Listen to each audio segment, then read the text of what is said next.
રાજકોટ હત્યાકાંડને લઈને એક બાદ એક મોટા ખુલાસા થઈ રહ્યા છે, પરંતુ મહત્વની વાત એ કે રાજકોટ પોલીસ કમિશનર અને એફઆઈઆરમાં જ વિરોધાભાસ છે. ફાયર ઓનેસીની અરજી ન કરાઈ હોવાનો એફઆઈઆરમાં ઉલ્લેખ કર્યો તો સાહેબનું રટણ કંઈક અલગ જોવા મળ્યું. પોલીસ કમિશનર રાજુ ભાર્ગવે અરજી કરી હોવાનો દાવો કરવામાં આવ્યો. સાહેબ, કેમ આ પ્રકારના બચાવ કરવા પડે?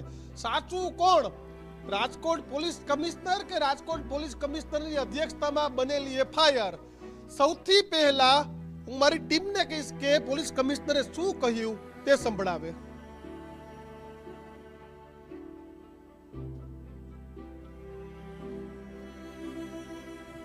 એના અંદર આ જે પરવાનગી લેવાની હતી એ પરવાનગી આરએનબીમાંથી મેળવવામાં આવેલું છે, યાંત્રિક વિભાગમાંથી મેળવવામાં આવેલું છે. અને એને જે ફાયર સેફટીના જે સાધનો એને લખ્યું છે કે એને ફાયર સેફટીના સાધનો ત્યાં મૂકવામાં આવેલા છે, એની પણ એને પુરાવા રજૂ કર્યું છે. ફાયર એનઓસી માટે એની કાર્યવાહી ચાલુમાં હતી, એ કાર્યવાહી અત્યારે પૂર્ણ થઈ નથી. એના અંદર આ જે પરવાનગી લેવાની હતી એ પરવાનગી આરએનબીમાંથી મેળવવામાં આવેલું છે, યાંત્રિક વિભાગમાંથી મેળવવામાં આવેલું છે. અને એને જે ફાયર સેફટીના જે સાધનો એને લખ્યું છે કે એને ફાયર સેફટીના સાધનો ત્યાં મૂકવામાં આવેલા છે, એની પણ એને પુરાવા રજૂ કર્યું છે. ફાયર એનઓસી માટે એની કાર્યવાહી ચાલુમાં હતી, એ કાર્યવાહી અત્યારે પૂર્ણ થઈ નથી. બિલકુલ, તો સાહેબે કીધું ફાયર એનઓસી માટે આ મારા શબ્દ નથી હો, આ મારા શબ્દ નથી. પણ હવે જોઉં, આ એ જ રાજકોટ પોલીસ કમિશનરના અધ્યક્ષતામાં બનેલી એફઆઈઆર. છેલ્લી લીટી વાત કે રોકી મનુષ્ય જીવને બચાવી શકે તેવા કોઈ અસરકારક ફાયર ફાઇટિંગ સાધનો રાખ્યા વગર, ઉપરાંત અગ્નિશમન વિભાગની એનઓસી કે પ્રમાણપત્ર મેળવ્યા વગર આ જોખમી જગ્યામાં ગેમ ઝોન ચલાવી ઝોનમાં આગ લાગવાનો બનાવ બને, તે આગ લાગવાથી સાદી કે ગંભીર ઈજા, માનવ મૃત્યુ થવાની સંભાવના હોવાની જાણકારી મળી હોવા છતાં ગેમ ઝોન ચાલુ રાખી ઉપર મુજબની વિગતે ક્રમ નંબર 1 થી 28 માનવોના મૃત્યુ નિપજાવી. એટલે કે વાર્તા ગુજરાતીમાં બહુ સારો શબ્દ છે, વાર્તા. કમિશનર સાહેબને ખબર જ નથી કે એફઆઈઆરમાં શું હતું. બંકિમ, એફઆઈઆરમાં આ પ્રકારની સ્થિતિ, એફઆઈઆરમાં કંઈક આવું રટન, સ્થિતિ કંઈક અલગ. બંકિમ, કેમ આવું?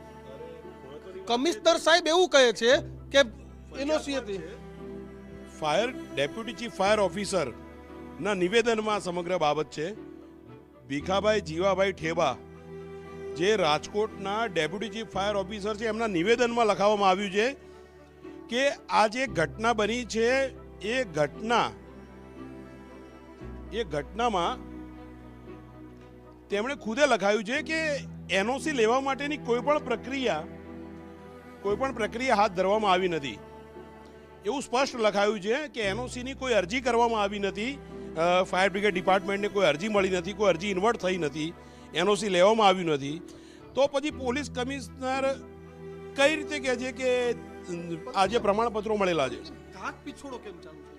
કમિશનર સાહેબ અલગ કે એફઆઈઆર અલગ, અને એફઆઈઆર નોંધાણી હોય હા, તો કમિશનર સાહેબને જાણતો હોય જ ને આવડી મોટી ઘટનાની કે એફઆઈઆર થઈ છે કે વાંચ્યા વગર આ બધું અત્યારે ચાલુ થઈ ગયો કાર્યક્રમ. પોલીસ કમિશનર ગઈકાલ રાતથી ઊંઘ્યા જ નથી, કારણ કે આ જે સમગ્ર કાંડ છે તેમાં ફાયર બ્રિગેડની તો ઇન્વોલ્વમેન્ટ છે, જેમનું જાણકારી વહીવટી તંત્ર છે પૂરેપૂરું. હવે આ જગ્યા ખેતીની છે, બિન ખેતીની છે, કઈ જગ્યાએ જેના ઉપર આ સ્ટ્રક્ચર ઊભું કરવામાં આવ્યું હતું, એના કન્સ્ટ્રક્શનની કોઈ મંજૂરી લેવામાં આવી હતી કે નહીં, કોર્પોરેશનની અથવા તો કલેક્ટરની. મહત્વની વાત એ છે કે આવું જ્યારે કોઈ ગેમ ઝોન શરૂ થતું હોય ત્યારે સ્થાનિક પોલીસ અથવા તો જે પોલીસ અધિકારીઓ ઉપરના એ પ્રક્રિયા પણ હાથ ધરવામાં આવે છે, એની અરજી કરવામાં આવે છે, એની મંજૂરી લેવામાં આવે છે.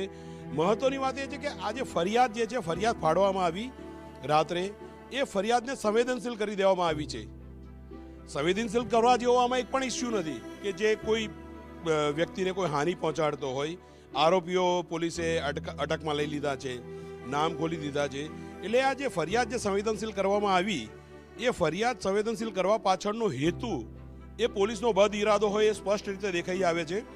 અને આ જે સમગ્ર મામલો છે, આ મામલામાં જે ફરિયાદની અંદર જે deputy chief fire officer Bhikhabhai ઠેવાનું જે નિવેદન છે, નિવેદનમાં તેઓ પોતે લખાવે છે કે ફાયર એનઓસી અમારા વિભાગમાં અરજી ઇન્વર્ટ કરેલ નથી, ફાયર એનઓસી મેળવેલ નથી. બિલકુલ આ લીટી વાંચો. કમિશનર સાહેબે શું કીધું ને 2 વિન્ડોમાં બતાવો, મારી ટીમને કહીશ. આ પણ બતાવો અને કમિશનર સાહેબનું નિવેદન પણ બતાવો.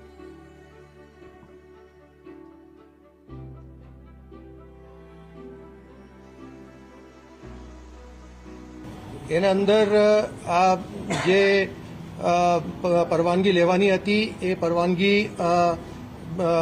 આરએનબીમાંથી મેળવવામાં આવેલું છે, યાંત્રિક વિભાગમાંથી મેળવવામાં આવેલું છે અને એને જે ફાયર સેફટીના જે સાધનો એને લખ્યું છે કે એને ફાયર સેફટીના સાધનો ત્યાં મૂકવામાં આવેલા છે, એની પણ એને પુરાવા રજૂ કર્યું છે.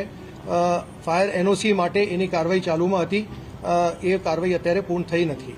એના અંદર આ જે પરવાનગી લેવાની હતી એ પરવાનગી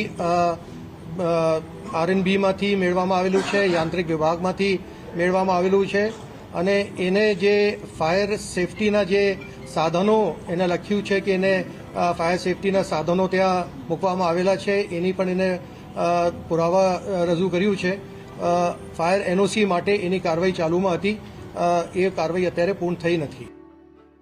સાહેબ, ભાર્ગવ સાહેબ, તમારા ડિપાર્ટમેન્ટે તૈયાર કરેલી એફઆઈઆર ની કોપી કદાચ તમે વાંચી લીધી હોત ને તો પણ આ જનતા સુધી સારી અને સાચી માહિતી પહોંચી શકે. તમે શું કહો છો કે અરજી કરેલી હતી? સાહેબ, પહેલા તો મને એવું કહો કે આરોપીઓને બચાવીને મતલબ શું છે? કારણ કે આમાં ઠીક લખ્યું છે કે કોઈ આવી એનઓસી મળેલ નથી કે ઇન્વર્ટ પણ કરેલ નથી. બંકિમ 2021 ત્યાં તાઇફા ચાલતા હતા. કમિશનર સાહેબ કોને બચાવે છે? સ્વાભાવિક છે કે જે ફરિયાદને શરૂઆતથી સંવેદનશીલ કરીને છુપાવવાનો પ્રયત્ન કરવામાં આવ્યો એ વસ્તુ જ રાજકોટ શહેર પોલીસ ઉપર આંગળી ચીંધે છે, શંકાની આંગળી ચીંધે છે કે કોઈને કોઈ દબાવમાં રાજકોટ શહેર પોલીસ છે અથવા તો એમની પોતાની પોલ ના ખુલી જાય. કારણ કે આ જે ગેમ ઝોન છે, ગેમ ઝોન છેલ્લા 4 વર્ષથી ચાલી રહ્યો હતો. આ ટીઆરપી ગેમ ઝોનની જે અરજીની મંજૂરી કહે છે પોલીસ કમિશનર રાજુ ભાર્ગવ કે આરએનબી ડિપાર્ટમેન્ટે મંજૂર કરી છે, યાંત્રિક વિભાગે મંજૂર કરી છે, તો આ કાગળો ક્યાં છે? તો શા માટે એનઓસી ફાયર બ્રિગેડની હજુ સુધી નથી મેળવી? અરજી ઇન્વર્ટ નથી કરી, એ deputy chief fire officer Rajkot બોલે છે. એટલે સ્પષ્ટપણે આ વસ્તુ દેખાઈ આવે છે કે જે એફઆઈઆર છુપાવવાનો જે પ્રયત્ન થયો, આજે પણ તમે સિટીઝન પોર્ટલ પર જાઓ અને એફઆઈઆર ખોલો તો એને સંવેદનશીલની યાદીમાં મૂકવામાં આવી છે. આજે સવારે જ મેં પોલીસ કમિશનર શ્રીનો સંપર્ક કર્યો હતો, રાજુ ભાર્ગવ સાહેબનો, અને એમણે આ બાબતે જ પૂછ્યું હતું કે શા માટે આ એફઆઈઆર સંવેદનશીલ જાહેર કરવામાં આવી છે, કઈ બાબત છે કે આ ફરિયાદ જાહેર નથી કરતા. એટલે મૂળભૂત રીતે જે વાત છે, ક્યાંય ને ક્યાંય આ રાજકોટ શહેર પોલીસ એક દબાવમાં છે, એક તણાવમાં છે અને સ્વાભાવિક રીતે જ કે મ્યુનિસિપલ પોલીસ કમિશનર જે સ્ટેટમેન્ટ આપી રહ્યા છે મીડિયા સમક્ષ, ત્યારે પણ તેઓ દબાણમાં હોય અથવા તો કોઈ પ્રેશરમાં હોય એવું સ્પષ્ટ રીતે દેખાઈ રહ્યું છે. અને મૂળભૂત જે વાત જે છે કે મોરબીની ગણો, મોરબી ઝૂલતા પુલ દુર્ઘટનાની વાત કરો, હાણી બોટ દુર્ઘટનાની વાત કરો, આ ટીઆરપી ગેમ ઝોન, એ સિવાયના તક્ષશિલા કાંડ, તમામ બાબતોમાં ક્યાંય ને ક્યાંય પોલીસે જે તપાસ કરી છે એ તપાસની પ્રક્રિયા પછીની જે કોર્ટની અંદરની જે કાર્યવાહી થતી હોય તેમાં ક્યાંય ને ક્યાંય પોલીસ નમતું જોકે છે, ઢીલું જોકે છે અને આરોપીઓને રાહત મળી જાય છે. પરંતુ આજે રાજકોટનું જે પ્રકરણ છે ટીઆરપી ગેમ ઝોનવાળું, ટીઆરપી ગેમ ઝોનનું સ્ટ્રક્ચર ક્યારે બન્યું, કોની જમીન ઉપર બન્યું, એની માલિકી કોની છે, જમીનની માલિકી કોની છે, એનો એફઆઈઆરમાં ક્યાંય પણ ઉલ્લેખ કરવામાં નથી આવ્યો. એટલે સ્પષ્ટપણે બતાવે છે કે આ સમગ્ર કાંડ પાછળ કોઈને કોઈ મોટું માથું હોઈ શકે છે, ક્યાં કોઈ રાજકીય નેતાની સાથે સંકળાયેલ હોઈ શકે છે, એમાં જરા પણ શંકાને સ્થાન નથી. જો આ ફરિયાદ દાખલ કરવામાં આવી છે કોઈ ખાનગી જગ્યા ઉપર આ ઘટના બની છે તો જગ્યાની માલિકી કોની એનો એફઆઈઆરમાં ક્યાંય પણ ઉલ્લેખ નથી. માત્ર ને માત્ર આ TRP game zone Dhaval corporation અને રેસવે એન્ટરપ્રાઇઝના ભાગીદારો ચલાવતા હતા એટલો ઉલ્લેખ કરવામાં આવ્યો છે. હવે મહત્વની વાત એ છે કે જ્યારે additional DGP CID crime Subhash Trivedi સહિતના અધિકારીઓની જે સીટ બનાવવામાં આવી છે અને તેઓ તપાસ કરી રહ્યા છે, તપાસમાં શું ખુલાસા થાય છે, શું ઘટસ્ફોટ થાય છે, એ જોવાનું રહેશે.